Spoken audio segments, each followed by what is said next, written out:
across the Pacific, almost 7 miles from the United States, are the Philippines, a group of 7,091 islands which make up the new independent Philippine Republic. Of all the countries invaded by the Axis powers in World War II, few were more complete. As peace came to their ruined cities and farms, the Filipinos, with the independence the U.S. had promised them only a year away, found they had little left with which to begin life as a nation.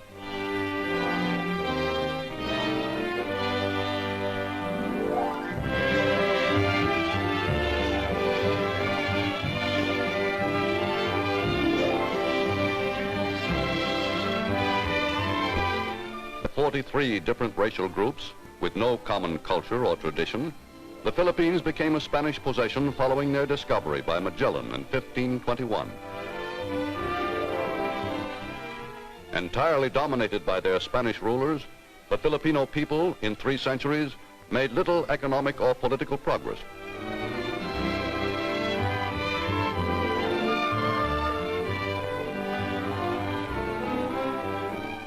After Admiral George Dewey's victory at Manila Bay in 1898, Spain was forced to cede the Philippines to the United States. Implacably opposed to American occupation of the Philippines was General Emilio Aguinaldo, who for 2 years up to 1901 was the leader of revolt against U.S. government in the islands, and who never became reconciled to the presence of American troops. But as the benevolence of U.S. rule won recognition, and American ideas of democracy were introduced into the Philippines, an orderly and peaceful campaign for self-government began.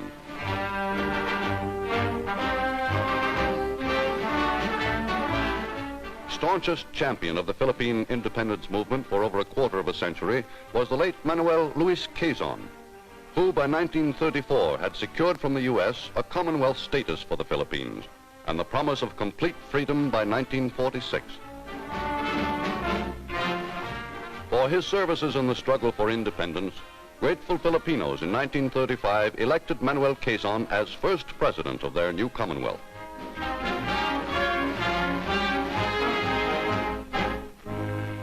By the time President Quezon assumed office, the Philippines, under U.S. rule, had achieved a degree of progress and prosperity unmatched among any of the dependent peoples of the Far East.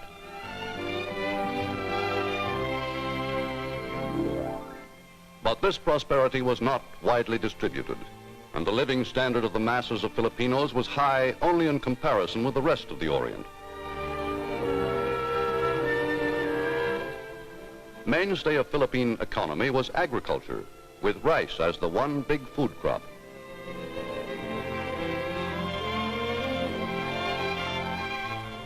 The island's farms were largely held by big landowners, for whom millions of poorly paid Filipinos worked in lifelong peonage. Few of these were able to acquire land of their own, though 3/4 of the island's arable soil lay idle. Of the few exportable crops on which Philippine prosperity depended, most important was cane sugar, of which the Philippines produced over 1 million tons a year, exporting almost 2/3 of it to the United States.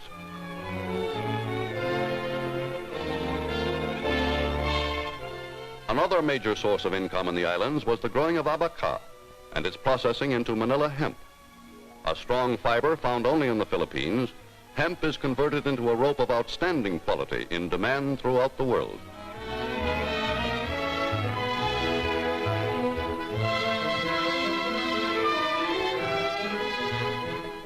Included among the island's great mineral resources of still undetermined extent are immense deposits of chromite, which were found less than 20 years ago, and huge veins of gold discovered on the island of Luzon. Among the richest in the world, these mines are capable of producing as much as 1 million fine ounces of gold each year. But all these industries brought benefits chiefly to a few shrewd investors who formed a small ownership class. Between this group and the great masses of Philippine people, there existed almost no middle class. In pre-war times, foreigners controlled many of the biggest Philippine industries. And the economy of the islands, based almost entirely upon trade with the U.S., depended chiefly upon tariff concessions which gave Philippine products a favored position in American markets. During the 4 decades of American rule, more money was spent on public health and education than on any other function of government.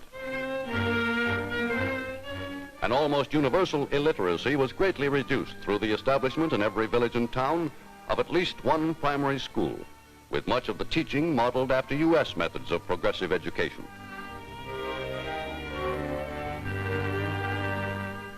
To send a son or a daughter to the University of the Philippines, Filipinos were willing to make tremendous sacrifices.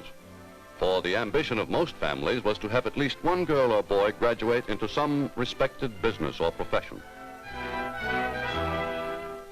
Until Philippine independence would finally take effect, defense of the islands rested upon the U.S. fleet units based at Cavite in Manila Bay and upon the U.S. Air Forces assembled and maintained in the Philippines.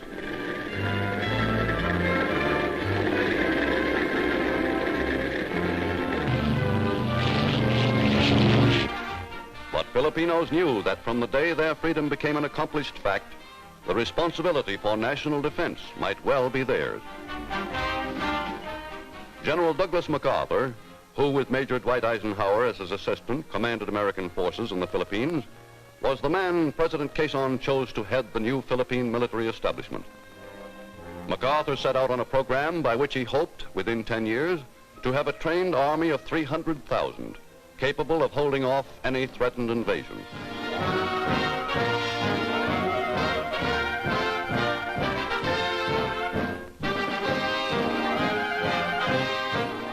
But before MacArthur's military program was half completed, war struck the Philippines.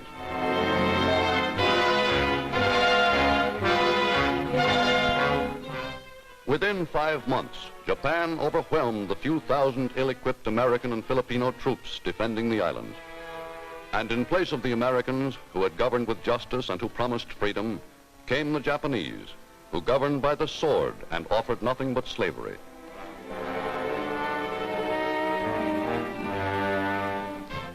Of all the dependent peoples of Asia, the common people of the Philippines alone united to resist the conqueror. All over the islands, behind Japanese lines, guerrilla armies sprang up. Filipinos of many races, religions, and dialects forgot their differences. With whatever weapons were at hand, plus what could be smuggled in, the Filipino guerrillas fought the Japanese for 3 hard years. Many American Army officers who had avoided capture were among their leaders.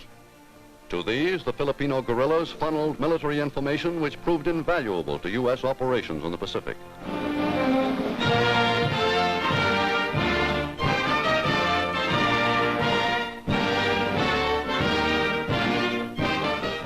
With the triumphant return of MacArthur, backed by powerful armies and an immense supply organization, the U.S. put to full use the fighting effectiveness of the island's guerrillas. Outfitted with American weapons and equipment, they joined forces with MacArthur's men in the final hard-fought campaign to wipe out the Japanese.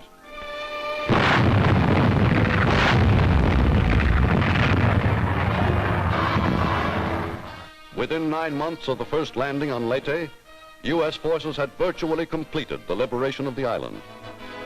Everywhere the Americans were greeted as saviors by a grateful people. To the Filipinos, this was the vindication of their faith in the United States and in their hero, General Douglas MacArthur.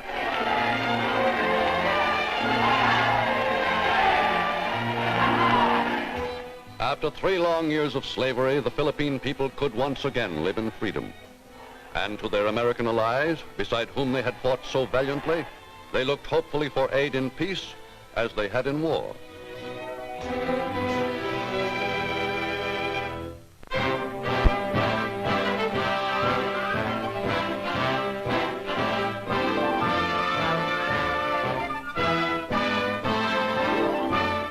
As they faced the gigantic task of rehabilitation, the Filipinos had ample need of the stoicism and courage they had shown under occupation.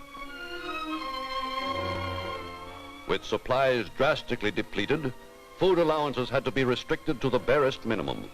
and the hunt for enough nourishment to keep alive became an endless preoccupation of city dwellers.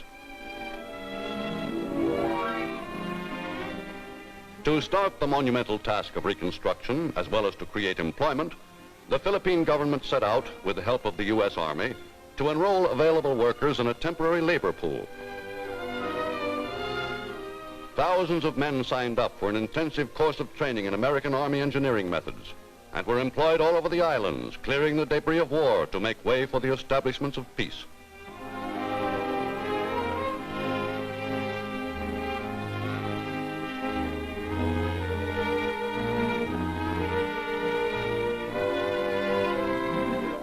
In Manila Harbor, laborious salvage operations were begun to recover for the Philippine government $8.5 million worth of coins, all the silver in the island's pre-war treasury, which had been dumped into the bay early in the war to prevent its falling into Japanese hands.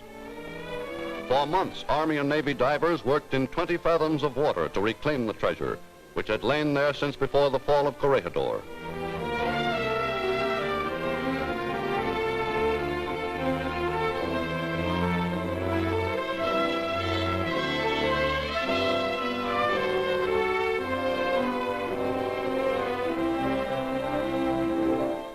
First step in reorganizing the financial life of the islands was to restore banking facilities and make possible the ordinary business transactions of peacetime. For until Philippine commerce and industry could be reestablished, there would be no adequate source of tax revenues with which to finance rehabilitation. The need for money and construction materials was immediate and urgent, and for these, there was only one place to turn: the United States. Recognizing this fact, the U.S. sent to Manila a mission headed by Senator Millard E. Tydings to determine the extent of the assistance the Philippines would need. On the recommendation of the Tydings report, the U.S. in 1946 granted President Sergio Osmeño's government over $500 million for reconstruction, plus special tariff and trade privileges to last for 28 years. Though the path ahead is still a thorny one, the people of the Philippines have at least gained from the war a new regard for democracy and are today politically alive and active. Proud of the part they played in liberation, newly conscious of their collective power, the ordinary people of the islands are demanding a bigger stake in the future of the country for which they fought.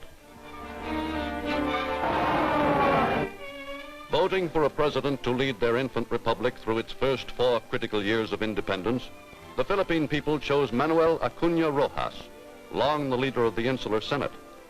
A skilled and experienced politician, Manuel Rojas is an able economist as well.